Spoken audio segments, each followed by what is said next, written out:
बोर्डाच्या परीक्षेत व्याकरण विभागामध्ये जर तुम्हाला 16 पैकी 16 मार्क घ्यायचे आहे, तर हा व्हिडिओ नक्की बघा. या व्हिडिओमध्ये तुम्हाला मी अत्यंत सोप्या पद्धतीने कसे 16 गुण प्राप्त करता येईल, ते या ठिकाणी मी तुम्हाला सांगितलेले आहे. आणि या व्हिडिओमध्ये तुम्हाला 16 गुणाचा जो विभाग असतो, तो विभाग कसा दिलेला आहे, त्या विभागामध्ये कशा प्रकारचे प्रश्न दिलेले आहे, विभागावर किती मार्क आहे आणि विभाग कोणत्या घटकावर आधारित आहे, ते सुद्धा या व्हिडिओमध्ये मी तुम्हाला दिलेले आहे, सांगितलेले आहे. तर चला विद्यार्थी मित्रांनो, आपण बघूया की 16 मार्क आपल्याला कसे प्राप्त करता येईल. एकदम सोप्या पद्धतीने मी तुम्हाला या ठिकाणी समजून सांगते. सगळ्यात आधी आपण बघूया, व्याकरणामध्ये व्याकरण हा विभाग 4 मध्ये दिलेला असतो. ठीक आहे. आणि विभाग 4 भाषा अभ्यास. प्रश्न 4 व्याकरण घटकावर आधारित कृती. हा जो विभाग आहे व्याकरण घटकावर आधारित आहे आणि एकूण 8 मार्क आहे. हा विभाग, व्याकरणाचा विभाग 2 घटकावर आधारित असते. ठीक आहे. तर सगळ्यात आधी आपण व्याकरण घटकावर आधारित कृती 8 मार्क ते आपण बघणार आहोत. हे जर 8 पैकी 8 मार्क तुम्हाला पाहिजे तर एकदम सुटसुटीतरित्या, नीट, सुबक, स्वच्छ, सुंदर अक्षरात हा विभाग तुम्हाला सोडवायचा आहे, जेणेकरून तुम्ही यामध्ये 8 पैकी 8 गुण प्राप्त करू शकणार. अत्यंत सोप्या पद्धतीने मी तुम्हाला इथे स्पष्ट करून दाखवते. प्रश्न 4 नंबर 1 समास. आता समासामध्ये आपण अभ्यास केलेला आहे कर्मधारय समास, द्विगु समास आणि द्वंद्व समास. या समासावर तुम्हाला आधारित वेगवेगळ्या प्रकारे प्रश्न येऊ शकते. जसं उदाहरणार्थ, योग्य जोड्या लावा, समासाचा विग्रह करा किंवा समास ओळखा. मी या ठिकाणी तुम्हाला योग्य जोड्या लावा हा प्रश्न सोडून दाखवलेला आहे. यामध्ये तुम्हाला सामासिक शब्द दिलेला आहे काव्यमृत आणि दुसरा नंबर आहे बार भाई. काव्यमृत हा कर्मधारय समास आहे आणि बारभाई हा द्विगु समास आहे.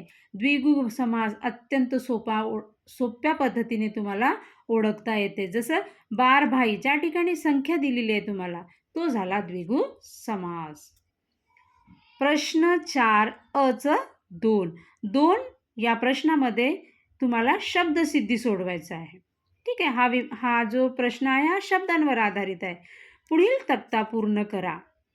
या तक्त्यामध्ये तुम्हाला ऑप्शन्स दिलेले आहे आणि हे ऑप्शन्स निवडून तुम्हाला या तक्त्यामध्ये लिहायचे आहे. शब्दसिद्धी यावर 2 मार्क तुम्हाला दिलेले आहे. प्रत्येक घटित शब्द, उपसर्ग घटित आणि अभ्यस्त शब्द. आता या ठिकाणी आपल्याला प्रत्येक घटित शब्द बघायचा आहे. तर चढाई, ई हा प्रत्यय लागलेला आहे म्हणून हे ऑप्शन्स तुम्हाला प्रत्येक घटित शब्दामध्ये लिहावं लागेल. दुसरं आहे उपसर्ग घटित, ज्याला उपसर्ग लागलेला आहे, ज्या शब्दाला उपसर्ग दिलेला आहे. ठीक आहे. ते शब्द आपल्याला निवडायचं आहे आणि या ठिकाणी तुम्हाला लिहायचं आहे. जसं वास, उपवास. उप हे उपसर्ग लागलेला आहे, उप हे उपसर्ग लागलेला आहे म्हणून उपवास. अचूक, हा उपसर्ग लागलेला आहे. ठीक आहे. नंतर आहे अभ्यस्त शब्द आहे कळवट. हे झालं शब्दसिद्धी. नंतर प्रश्न 4 या ठिकाणी हा प्रश्न वाक्यप्रचारावर अवलंबून आहे. वाक्यप्रचार हे 4 मार्काचा है. ये क्वेश्चन जो दिया है आपको, ये 4 मार्क्स के लिए है. क्वेश्चन किस प्रकार से है? पुढीलपैकी कोणत्याही 2 वाक्यप्रचारांचा अर्थ सांगून त्यांचा वाक्यात उपयोग करा. आता 2च आपल्याला लिहायचं आहे आणि एका वाक्यप्रचाराला 2 मार्क दिलेले आहे आणि दुसऱ्या वाक्यप्रचाराला तुम्हाला 2 मार्क दिलेले आहे. पण तुम्हाला या ठिकाणी एकूण 4 वाक्यप्रचार दिलेले आहे. तुम्हाला एकूण 4 वाक्यप्रचार सोडवायचे आहे. ठीक आहे. तुम्हाला 2 सोडवायचे आहे, मी 4 सोडून दिलेले आहे. ठीक आहे. तर काय दिलेलं आहे या ठिकाणी? पहिला वाक्यप्रचार अचंबित होणे. अचंबित होणे म्हणजे आश्चर्यचकित होणे.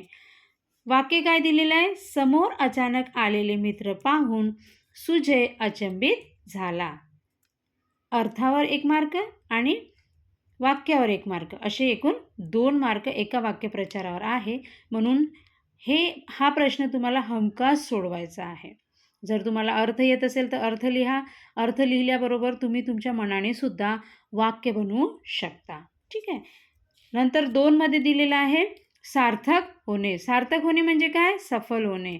वाक्य काय दिलेलं आहे? परीक्षेत पहिल्या आलेल्या अजयच्या प्रयत्नाचे सार्थक झाले. सार्थक होणे म्हणजे सफल होणे. नंतर 3 नंबरवर मी सोडून दिलेलं आहे प्रतीक्षा करणे, वाट बघणे. शेतकरी पावसाची आतुरतेने प्रतीक्षा करतात. नंबर 4 गुडघे टेकणे. गुडघे टेकणे म्हणजे काय? शरणागती पत्करणे, हार मानणे. वाक्य कोरोना महामारीपुढे संपूर्ण जगाने गुडघे टेकले आहेत. ठीक आहे. आता हा झाला 8 मार्काचा आपला प्रश्न. आता आपण पुढील 8 मार्क बघूया कोणत्या घटकावर आहे. पुढील 8 मार्क हे भाषिक घटकावर आधारित आहे. ठीक आहे. यामध्ये दिलेली आहे शब्दसंपत्ती. पहिलाच प्रश्न तुम्हाला दिलेला आहे की खालील शब्दसमूहासाठी एक शब्द लिहा. अपेक्षा नसताना म्हणजे काय म्हणतात त्याला? अनपेक्षित. आपण म्हणताना अपेक्षा नसताना म्हणत नाही, आपण म्हणतो आज पाहुणे आमच्या घरी अनपेक्षितपणे आले. मला काय आज अपेक्षा नव्हती की पाहुणे येणार, म्हणून अनपेक्षित. अपेक्षा नसताना अनपेक्षित. पसरवलेली खोटी बातमी त्याला काय म्हणतात? अफवा. उपकाराची जाणीव ठेवणारा कृतज्ञ. नंतर आहे विरुद्धार्थी शब्द लिहा. सुपीक नापीक, साक्षर निराक्षर. खालील शब्दांचे समानार्थी शब्द लिहा. शाळा याचा समानार्थी शब्द आहे विद्यालय. रस्ता याचा समानार्थी शब्द आहे वाट. खालील विरांचिन्ह ओळखून त्याचे नावे लिहा. हा प्रश्न अत्यंत सोपी आहे विद्यार्थी मित्रांनो. हे जे दिसत आहे तुम्हाला उलटा आय दिसत आहे ते उद्गारवाचक चिन्ह आहे आणि हा तर प्रश्नार्थक चिन्ह आहे. हे चिन्ह तर आपण नेहमी प्रश्नामध्ये बघतो, मग याला प्रश्नार्थक चिन्ह म्हणतात. हा प्रश्न नक्की सोडवायचा. जरी तुम्हाला येत नसेल तरी तुम्ही ते ओळखायचं आणि प्रश्न सोडवायचा. नंतर आहे प्रश्न 4A6. खालील वाक्य लेखन नियमानुसार लिहा. म्हणजे अशुद्ध वाक्य तुम्हाला शुद्ध करून लिहायचं आहे. यावर तुम्हाला 1 मार्क दिलेला आहे. याला अर्धा, याला अर्धा. लिंबाचा रस मला अमृतासारखा वाटू लागला. आता लिंबाची जी विलांटी आहे इथे मोठी दिलेली आहे, इथे तुम्हाला लहान लिहायची आहे. मला अमृतासारखा वाटू हे छोटा उकार दिलेला आहे, तुम्हाला मोठा उकार लावायचा आहे. नंबर 2 रेखा मावशीची पावलं अधिक सुंदर आहे. यामध्ये सुद्धा रेखा मावशीची शीची विलांटी ही छोटी दिलेली आहे, परंतु जर दुरुस्त करून लिहायची आहे तर ती मोठी आहे. अधिक सुंदरचा उकार हा मोठा दिलेला आहे, तो छोटा असतो. सुंदर आहेत. तर अशा प्रकारे विद्यार्थी मित्रांनो 16 पैकी 16 गुण तुम्ही प्राप्त करू शकता. पेपर एकदम सावकाशपणे सोडवा. प्रत्येक प्रश्न व्यवस्थित वाचा आणि त्याचं उत्तर व्यवस्थित लिहा. थँक्यू. All the best.